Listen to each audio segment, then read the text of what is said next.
Joining us now is one of the brightest and most important thinkers in you could call it the Christian movement, but Christian conservative, especially from a female perspective.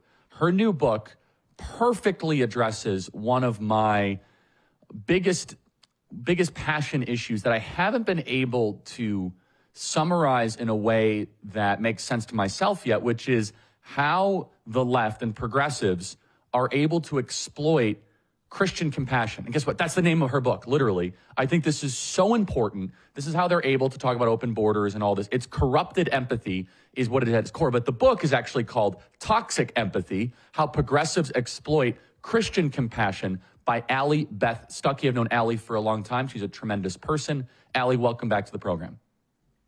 Thank you so much, Charlie. Glad to be here. Allie, tell us about your book, Toxic Empathy.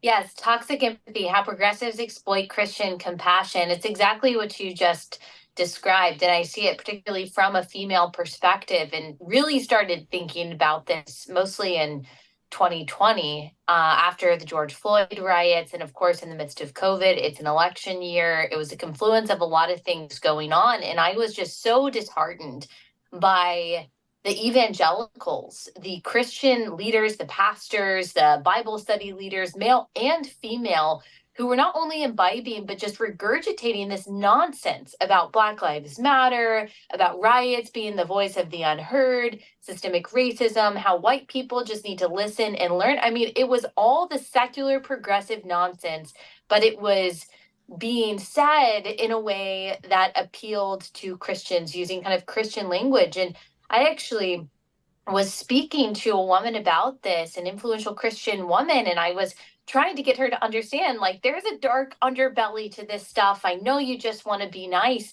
And I was told over and over again by many influential Christian women that you just need to have empathy, that sometimes it doesn't matter what's true. Sometimes the facts, the data, the statistics don't really matter.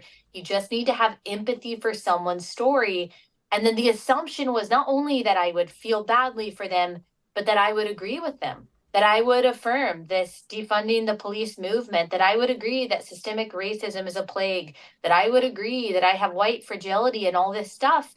And that's when I started to realize that this empathy, feeling how someone feels, while it could lead you in a good direction, and we can talk about that, it can also lead you to make really not just stupid decisions because you're trying to affirm someone's pain, but really destructive, harmful decisions. And of course, the defunding the police, the social justice movement that we saw in 2020 did exactly that. So that's where this got started, and that's why I wrote this book. I have so many questions, and I just want everyone to understand one of the reasons why the American church is no longer acting like the church and instead like an Eat, Pray, Love book club is because of weaponized empathy, is because we don't understand the root of this word, and we think it's a core Christian principle and virtue. So let's get to the actual word here. Allie, where does this word come from? Is it biblical? Is it in the Koine Greek or Hebrew, this word empathos or empathy, which means through feeling or emotion? Do we find this word? And if not, where does this word come from? The only place that we see this word in Scripture, it's in the NIV translation, which is not my preferred translation. I'm not saying it's always bad, but it's a thought for thought translation rather than a word for word translation like the ESV. So it's a little bit less exact in its translation, but you can see this word empathy in the Hebrews verse that says we serve a high priest who empathizes with our weaknesses. Jesus was as we are, yet was without sin. And there is some beauty in that Jesus, that God became flesh, he dwelt among us, he understands much of the human struggle, even temptation against sin, and yet was without sin. But usually we see the word sympathy, which is a little bit different. You can feel pity or feel badly for someone without putting yourself in their shoes. Putting yourself in someone's shoes, it may lead you to love, it may lead you to kindness, but it may also lead you to affirm their delusions For example, if you feel the pain that someone feels who says, say it's a man who says that he's trapped in the wrong body, and you feel his distress, you feel his purported confusion, he will lead you to the conclusion that you not only have to affirm his stated identity, but you have to get on board with every policy that he says makes him feel good, makes him feel better, alleviates his pain.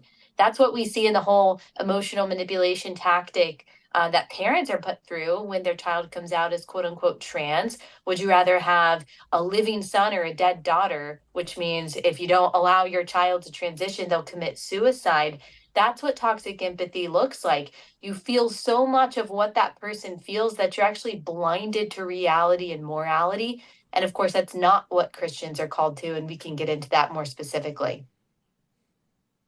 I want to, and it begs also saying, Allie, and again, we have a full hour to discuss this, so we'll kind of weave and go back and forth. This tends to be a word that is used more by the women of the church than the men of the church. Why is that?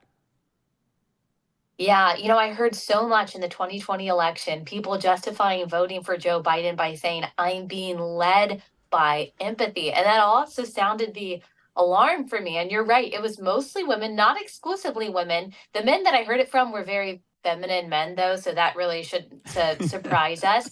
But it's because women have this natural good propensity towards feeling others' pain. We have this, I think, bigger compassion muscle than most men do. God made us like that. I do think we tend to be more emotional, and I don't even mean that in a pejorative sense. It's just true. We are more emotional. We're meant to be. We're meant to feel the other feelings of people a little bit more strongly than men are. That's one of the beautiful complementary characteristics that men and women have together. We are natural nurturers. We're natural mothers. And actually, I think that this empathy piece in guiding women's politics is misplaced mothering. As we have seen, there is a change happening in when women get married, when women have children, and many of them insist, especially those who hate JD Vance and all of that, they insist that they are so happy being child free, that they're completely fulfilled by their jobs and travel. But really, that instinct that women have to mother, it doesn't go away. It's just directed in a new direction. So you're mothering your job, you're mothering your dog, you're mothering yourself, or you're mothering these hoisted up victims that the media tells you need your help and need your defense. So a woman can feel really good about voting for social justice when she's told that this poor Black person, this victim of police brutality, is being helped and nurtured by your vote for voting Democrat. This poor woman who is pregnant and needs an abortion, you are helping indirectly mother her, mentor her, help her when you're voting Democrat, allowing her to access abortion. The same thing with a quote unquote trans kid. It goes on and on. Illegal alien. There are so many different instances of this misplaced mothering that is really channeled through this toxic empathy that kind of shuts the critical thinking part of our brain down, in the same way that, like, I'm so defensive of my children in a very, real physical way, like a mother bear kind of way, that if there was a threat toward them, I would shut down the critical thinking part of my brain and I would do whatever it takes to defend them. Well, I think this misplaced mothering has kind of a similar way that it plays out in our politics.